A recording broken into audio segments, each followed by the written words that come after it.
Okay, so welcome back to Patron Reviews, the series where I give my impressions and opinions of whatever game I've been playing recently, all while showing off some gameplay, and today I'm looking at Project Flight, a game which I played for a Let's Play well over a year ago, back when it was still in a closed pre-alpha, but now it's finally reached early access pre-alpha, meaning that it's open for anyone who wants to try it for 50 Robux. This 50 Robux paywall is certainly a barrier to entry for many players, however, it's comparatively small when compared to games such as Acceleration, which started off with a 400 Robux price tag, despite arguably having less content than Project Flight. It's also important to note that the developers have made clear that this price won't be lasting forever and is just there to help fund the development of the game before it goes fully free to play.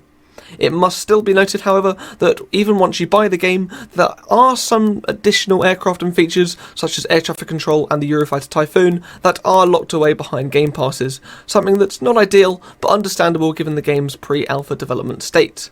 Is the game actually worth 50 Robux? Oh yes, there's a good sized cast of aircraft that are satisfying to fly, including small and medium sized airliners, military jets, and even some light civil aircraft. The developers are also constantly increasing this aircraft roster too, whilst providing them all with unique and eye-catching liveries.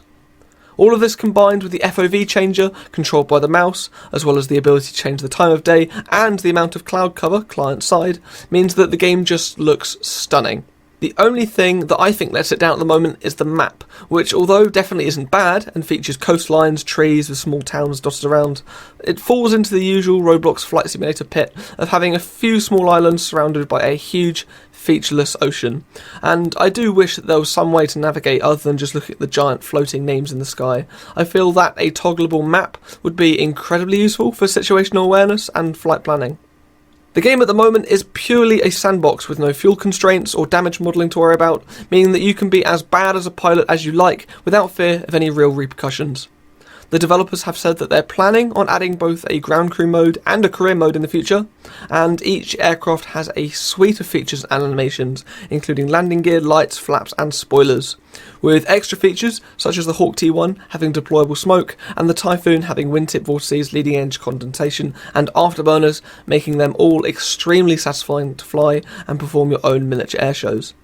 Finally, the game also allows you to exit your aircraft PTFS style. There doesn't seem to be much of a point to it right now, and you still have to spawn in with an aircraft, but it does just show how much potential the game has for the future.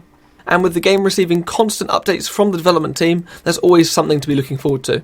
The last thing I want to talk about is the flight characteristics. To put it simply, the aircraft feel awesome to fly. Control is done almost exclusively with the mouse, with functions such as gear and lights of course being paired to the keyboard. Taking off and landing feels good, with aircraft flaring and tyre smoke on touchdown. It's overall just a very cathartic game to play, and one that I find myself repeatedly coming back to just to buzz some airliners around and practice my landings.